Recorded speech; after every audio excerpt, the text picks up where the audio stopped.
What would you do if I sang out of tune? Would you stand up and walk out on me? Haha, haha. Yeah, see, YouTube, you can't take that down because I didn't like get the file and then insert it in my video. It was background music. See, I had on back, and then I just recorded some background music. So there's no copyright infringement. Back off me. You can't take me to jail. I'm gonna punch you in the face. The elbow you in the elbow.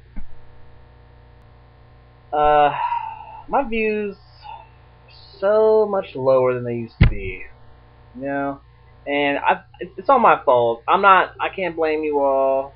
Some of you are sticking with me, but maybe it's just that my viewers were all in a certain point in their life where they could watch YouTube videos a lot, and so they were watching all the time, and now they're just like not into YouTube as much. I did that. I drifted away for a while, and then I came back.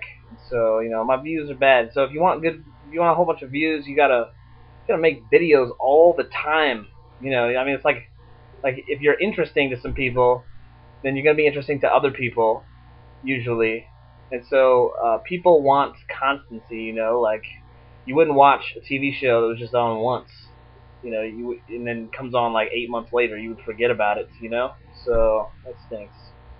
Today we had some National Honor Society stuff, chapter inducted at our school, and I had to give a little speech on character, and I had to add a little bit at the end because I don't know. I guess I wanted to share some of my wisdom in my short lifetime with some of the kids about character. It wasn't until later in life I started to examine my own character, and I don't know how many people actually examine, what kind of person they are.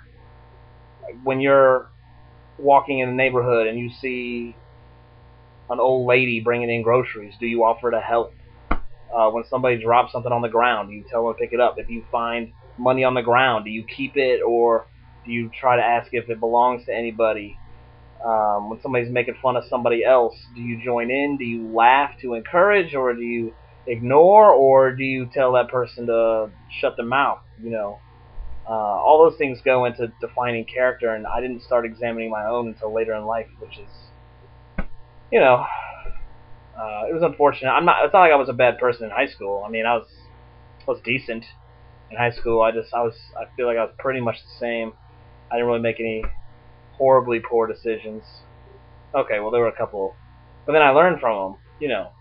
So, but once I got to college, and you start learning that high school was a bunch of baloney. I mean, it's just high school is cliques. It's all about cliques and who's popular and who's cool and what circle of friends you're in. But college just is too big.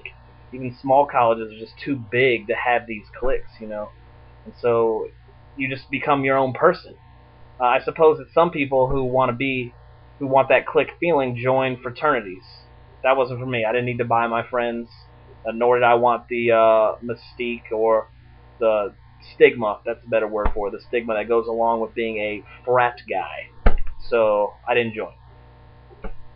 Anyway, so I challenge them to look inward and ask themselves, who am I when nobody's looking?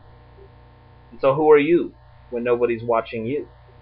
A friend of mine and I are starting a company together, and it's going to be a graphic design and web development firm, I guess.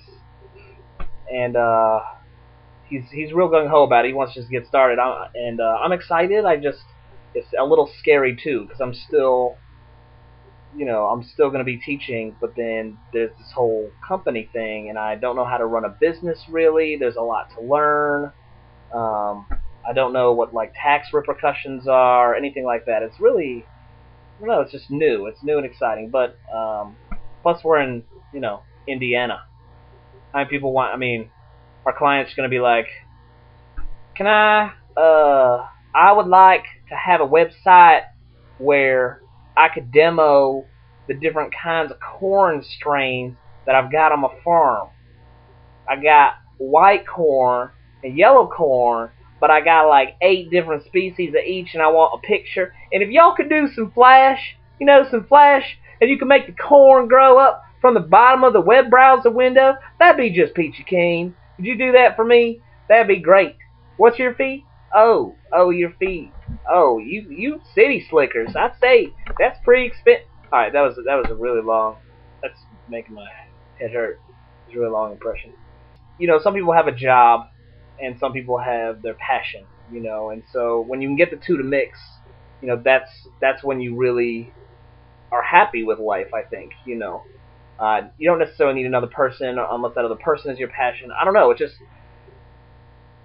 I think it's difficult to have your job be your passion, and some people find that, and I think that that's awesome. I enjoy teaching sometimes.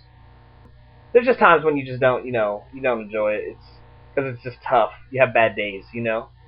But I enjoy it for the most part, I guess. But I feel like my true passion has always been working on the web, and it's been that way ever since I was in high school. It's been a long time, so that's uh, kind of exciting for me to see if I could actually make money and do what I love to do at the same time. Okay, so I don't really have anything else to say, so I'm just outro. Deuces.